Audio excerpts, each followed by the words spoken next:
నమస్కారం, నా పేరు గీత. Welcome to CJRTV. తాజా వార్తల విషయానికి వస్తే, బీసీలే దేశానికి వెన్నెముక. వారికి సాధికారత ఉండాలి. బీసీలు శాసించే స్థాయిలో ఉండాలి అని జనసేన పార్టీ అధ్యక్షుడు పవన్ కళ్యాణ్ అన్నారు. వైఎస్ జగన్మోహన్ రెడ్డి అధికారంలోకి వచ్చిన తొలి 3 నెలల్లోనే బీసీల పొట్టకొట్టారని ఆయన ఆరోపించారు. టీడీపీ జనసేన ఉమ్మడిగా మంగళగిరిలో నిర్వహించిన జయహో బీసీ సభలో పవన్ పాల్గొన్నారు. ఈ సందర్భంగా ఆయన మాట్లాడుతూ వైసీపీ ప్రభుత్వం బీసీలకు ఇచ్చిన హామీల్లో ఒక్కటి కూడా నిలబెట్టుకోలేదని విమర్శించారు.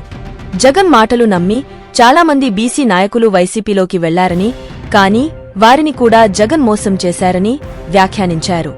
సీఎం జగన్ బీసీలకు ఏటా 15,000 కోట్లు కేటాయిస్తామని హామీ ఇచ్చారు. 5 ఏళ్లలో బీసీ సంక్షేమానికి 75,000 కోట్లు ఇస్తామని చెప్పి ఇప్పటి వరకు ఒక్క రూపాయి కూడా ఇవ్వలేదు. బీసీ కేటగిరీల్లో 153 కులాలను గుర్తించి 139 కార్పొరేషన్లు పెడతామన్నారు. కేవలం 56 కార్పొరేషన్లు పెట్టి వాటికి బడ్జెట్ కేటాయించకుండా కనీసం కుర్చీలు కూడా లేకుండా చేశారు. చేయూత కింద 45 ఏళ్లు దాటి మహిళలకు 75,000 ఇస్తామని లబ్ధిదారుల సంఖ్యలో కోత విధించారు. శాశ్వత బీసీ కమిషన్ ఏర్పాటు చేస్తామన్నారు. కానీ ఇప్పటి వరకు ఆ ఊసే ఎత్తేలేదు. బడ్జెట్లో 3వ వంతు బీసీలకు కేటాయిస్తామని చెప్పి విస్మరించారు. వైసీపీ పాలనలో 23,000 మంది బీసీలపై కేసులు పెట్టారు. 300 మంది బీసీలను చంపేశారు. అచ్చెన్నాయుడు వంటి వారిపై కేసులు పెట్టి ఇబ్బందులకు గురిచేశారు. వైసీపీలో ఒక్క బీసీ నాయకుడు కూడా ఈ అరాచకాలపై మాట్లాడలేదు.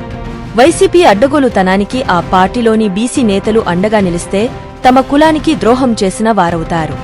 ఈ సంఘటనలు చూసిన తర్వాత వైసీపీ పాలనలో బీసీలకు ప్రత్యేక రక్షణ చట్టం కావాలని అర్థమవుతోంది. దీనికి నేను మనస్ఫూర్తిగా మద్దతు తెలుపుతున్నాను అని అన్నారు. మరియొక తాజా వార్తలతో మీ ముందుకు మళ్లీ వస్తాను. అంతవరకు సెలవు. CJRTVని సబ్స్క్రైబ్ చేయండి. ఈ వీడియోను లైక్ చేయడం మరియు షేర్ చేయడం మర్చిపోవద్దు.